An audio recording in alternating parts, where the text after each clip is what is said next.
ხვალ გაიმართება ორი შეხვედრა. პირველი შეხვედრა, რაც განსაკუთრებით მნიშვნელოვანია საქართველოს ხარისხის, ეს არის ნატო-საქართველოს კომისია საგარეო საქმეთა მინისტრების დონეზე. ბუნებრივია ამ ფორმატში გამართულ შეხვედრებზე განიხილება საკითხების ფართო სპექტრი, ეს არის როგორც ქვეყანაში შექმნილი ვითარება, მიმდინარე რეფორმები, ისე ის გამოწვევები, ის უსაფრთხოების თემატიკა და რეგიონში არსებული ვითარება. ანუ ისევ ამ ტიპის შეხვედრებზე ზოგადად განიხილება საკითხების ფართო სპექტრი, ყველა ის მნიშვნელოვანი თემა, რაც არის მნიშვნელოვანი არა მხოლოდ ნატო-საქართველოს ურთიერთობებში, არამედ ზოგადად საქართველოსთვის და რეგიონისთვის.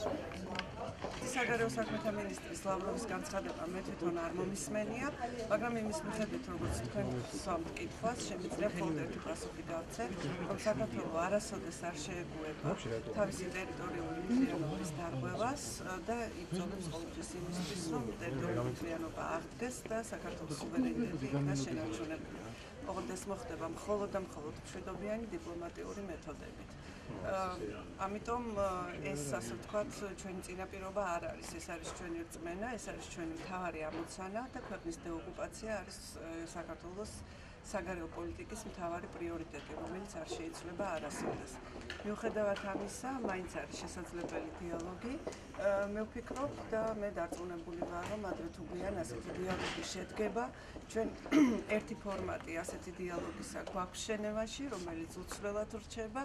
ხოლო სპეციალური წარმომადგენლის დანიშვნით ჩვენი მცდელობაა, რომ გაიხსნას მეორე არხი, ასე ვთქვათ, კონტაქტისა და მე დარწმუნებული ვარ, რომ გარკვეულ ეტაპზე, გარკვეულ სფეროებში ასეთი დიალოგი შესაძლებელი იქნება, რომელმაც შეიძლება შემდეგ ურთიერთობების გაუმჯობესებამდე მიგვიყვანოს. შეეხება ხვალინდელმოვლო ბატონი რასმუსენის განცხადება ძალიან დადებითი იყო საქართველოსთვის. მან აღნიშნა, რომ საქართველო არის ძალიან კარგი პარტნიორი და იგი ელოდება ხვალ საქართველოსა და ნატოს კომისიის სხდომას. ჩვენც ასევე ველოდებით ამ სხდომას.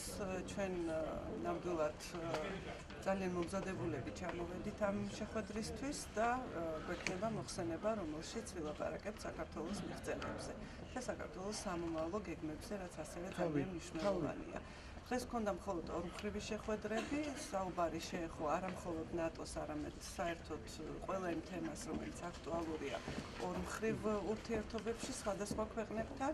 ეს შეხვედრები კიდევ გრძელდება.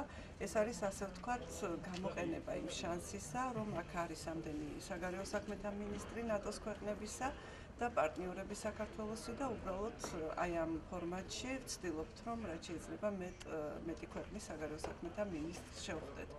ეს არის ზოგიერთი მათგანის გაცნობა ჩემი მხრიდან და ამიტომ არის ძალიან მნიშვნელოვანი. საუბარი შეეხო, როგორც გითხარით, არა მხოლოდ ნატოს, არამედ ევროკავშირსაც, იმიტომ რომ ფაქტიურად ყველა ქვეყანა, რომელსაც შევხვდით, ასევე არის ევროკავშირის წევრიც და იყო საუბარი ბილატერალურ ურთიერთობებზე. რასაკვირველია, მათ ჰქონდათ ბევრი კითხვა, თუ როგორ გაგრძელდება ნატოში და ევროკავშირში ინტეგრაცია, მაგრამ ამავე დროს ძალიან აინტერესებდათ რუსეთთან ჩვენი ურთიერთობის დაბაგება. გადავცემთ იმას, რაც ცნობილია, ეს შეხვედრა ასევე ძალიან მნიშვნელოვანია საქართველოსთვის. ჩვენ 1600 ჯარისკაცი გვყავს, მეორე ბატალიონი გავაგზავნეთ ოქტომბერში არჩევნების შემდეგ ავღანეთში და საქართველო ერთგული რჩება თავისი საერთაშორისო ვალდებულებისა, რომ შეიტანოს წვლილი საერთო უსაფრთხოების საქმეში. სწორედ აი ამ თავარი გზავნილით ვარ მე ამ ავღანეთის სხდომაზე ხვალ და გარდა ამისა იქნება ლაპარაკი იმაზეც, თუ რა როლს შეიტანს საქართველო 2014 წლის შემდეგ ავღანეთის ოპერაციაში, რომელიც შეიცვლის ფორმატს და რომელიც იქნება ცოტა სხვაგვარი ვიდრე არის დღეს. საქართველოს ხელისუფლების ვერცერთი წარმომადგენლის მხრიდან თქვენ ვერ მოისმენთ იმას, რომ საქართველო რაიმეს ფასად დათმობს ტერიტორიულ მთლიანობას და სუვერენიტეტს. ეს არის სრულიად გამორიცხული, მაგრამ მიუხედავად ამისა, მაინც არსებობს რაღაცა საერთო ინტერესები, რომელიც შეიძლება გამოიკვეთოს სხვა ქვეყნებთან ურთიერთობებში, მათ შორის რუსეთთან, რომელიც ამას არ ეთანხმება და მაინც მოხერხდეს რაღაცა სახის დიალოგის დაწყება. ის რომ ეს ასეთი იოლი არ არის, ჩვენ ძალიან კარგად ვიცოდით, არასდროს არ გვითქვამს, რომ ეს მოხდება 1 და 2 წელიწადში, შეიძლება ამას მრავალი წელი დაჭირდეს მაგრამ არ მოხდება არანაირი დიალოგი და არაფერი იმის ხარჯზე, რომ საქართველოს დათმოს თავისი ტერიტორიული მთლიანობა და სუვერენიტეტი. ასე რომ პრესაში შეიძლება რამე იწერება, მაგრამ ეს არ არის მთავრობის წევრების განცხადება. საფრანგეთის საგარეო საქმეთა მინისტრი მე პირიქით თბილისში მოვიპატიჟე, რასაც იგი სიამოვნებით დათანხმდა და ალბათ ძალიან მალე ჩამოვა. იგი ელაპარაკა ბატონ ბიძინა ივანიშვილს ძალიან მალე არჩევნების შემდეგ, მისგანაც აქვს ეს მოპატიჟება და მას ძალიან მინდა ბატონ ბიძინასთან შეხვედრა, ამიტომ ძალიან მალე ალბათ იგი გვესტუმრება პირიქით თბილისში.